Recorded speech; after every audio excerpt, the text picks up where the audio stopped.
Here's today's tip on how to make your math professor fall in love with you, or how to effectively communicate with your math professor. Write out your thought process on a quiz. Quiz day is a chance for you to show what you know. Show your professor what you know about a topic.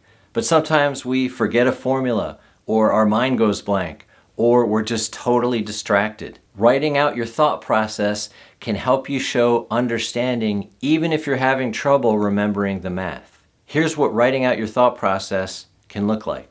This function is a product of two functions, so I know I'm going to have to use the product rule to differentiate, but I forgot the formula. Here's what I think the formula is. I'm going to use it below. I know the derivative function interpretation takes the functions units and divides them by the input variable units. But my function is already a rate. Is it possible to have a function that's already a rate? If it is, here's my work below for the interpretation of the derivative. I got a negative sign in my final answer, which doesn't seem to make sense because it's a time value.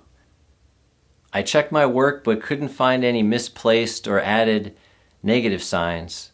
Here's my interpretation using this final negative answer. Write out your thought process.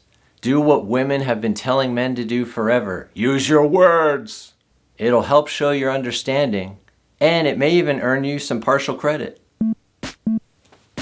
Hope your communication goes well. Thanks for watching.